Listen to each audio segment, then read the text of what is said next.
What's up, you guys? That was so lame. This is our spoiler review of Ghost in the Shell. If you haven't seen this movie yet, don't watch the rest of this video. Let's jump into it. Yeah, jump!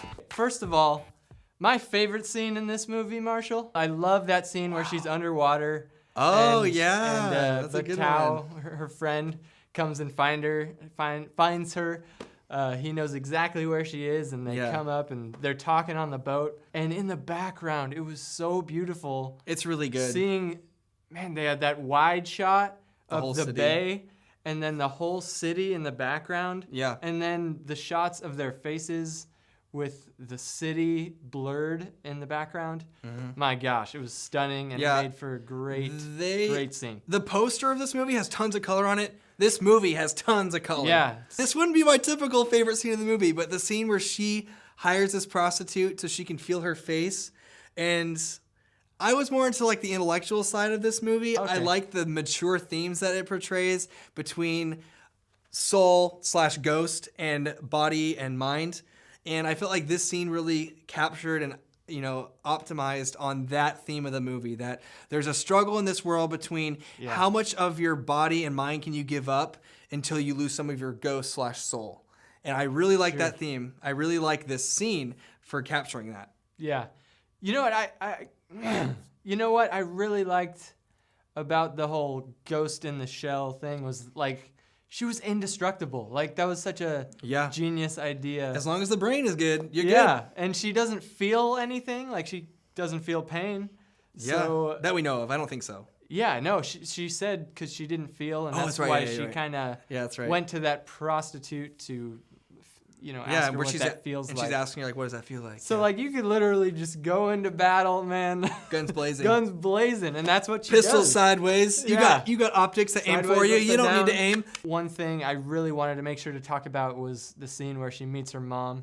Yes. Like I said, I kind of saw everything coming. Right when you see her cat, you know that like, oh, she's and about the address to meet number, her family. Yeah, but regardless, it was still really cool, and I wanted to see that. And it's kind of the only thing in the movie you really get closure on, and it's the thing in the movie that makes sense that they could play a white actor in this movie. Yeah, because you have the actual character Major before she was a ghost in this shell, she was a little Asian girl. Yeah, and she gets taken out of that body and essentially put into a white android. Her mom obviously isn't gonna recognize her. Yeah, and her mom's Japanese, so yeah, there we go. What'd you think of the action scenes specifically? What was your favorite action scene? Favorite action scene? Because there were some good ones. The action in this movie, it didn't last long, and there wasn't. Yeah, there weren't a lot of dragged out long. Yeah. Even in the third act, there weren't a lot of extended action sequences. Most of the movie really is cerebral and thought-provoking. Yeah. Mm-hmm.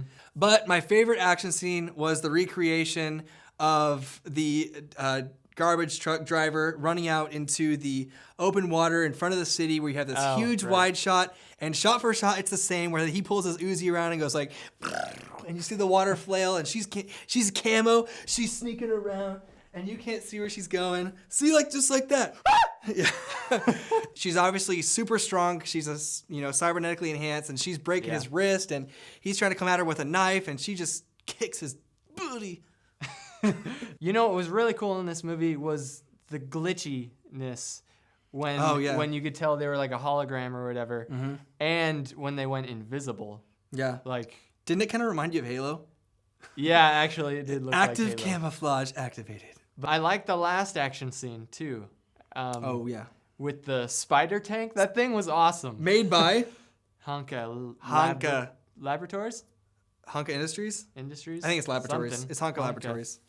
Tonka Trucks. But yeah, that spider tank was sick. It kind of felt Matrixy, didn't it? Yeah, a little bit. The spider tank felt a little bit like the Sentinels from the Matrix. Not in shape, but just kind of like it was a grungy robot. Before watching this movie, I thought it was just going to be like another Matrix type movie. And it wasn't. It definitely set itself apart. But it is set apart. It's got some themes of the Matrix. And I'm fine with that because the Matrix was influenced by the anime Ghost in the Shell. And the Matrix is awesome. So there you go. Fact. One thing I thought they did better in the movie than they did in the anime was the relationship between Batou and Major. I thought that they had a better relationship. They spent more time showing that even though Batou is, a military man and he's a businessman and he's going to stick with his company, his friendship with Major actually came first, which is a shocker because in the anime, you really would have been left wondering if he's going to choose sides with her or the company. And I thought it was cool that they made that very obvious. He was definitely on her side. So I thought the character Kuze was pretty cool. You think he's the villain in the beginning. It was kind of predictable. I kind of saw that coming. Yeah, he wasn't the actual villain. But I like that Scarlett Johansson, Major, was not the first Ghost in the Shell. And you could have saw it coming, but it was cool. But he was a really cool character. Yeah. And he actually sounded like the Mac computer when the auto the type to speak. The type to speak. Yeah, yes, he sounded like the type to speak computer. Like that. Maybe they could have done that a little better. Yeah. Yeah.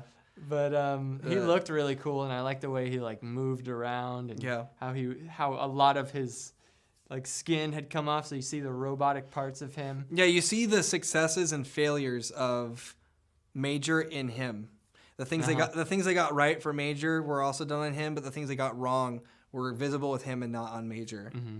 Yeah. Although he did figure out far before Major that the hologram medicine she had to take, where she'd stop getting those memories glitched into her present, he figured it out long before her that if you stop taking those, then you get your old memory back.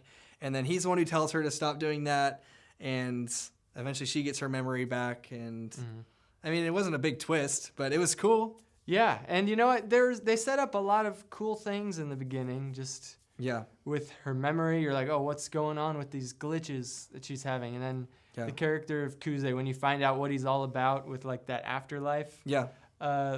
You see him at the end. He kind of, I guess, goes into that network that he said he created, and they kind of leave it open ended, which might give way to the sequel. I'm sure we're seeing a sequel. Maybe. What? You don't want a sequel? That'd be fun. I don't know. It just seems like Marvel formula. I don't know. But every sequel isn't a Marvel formula. That's just me overreacting. Everyone wants a sequel. So yeah, thanks so much for watching this spoiler-filled Ghost in the Shell review. I hope you guys had fun with us. Go ahead and check out our spoiler-free review if you haven't, and our other movie reviews. Also, most importantly, subscribe to us. Subscribe. So you can get notified for all of our new videos. Good.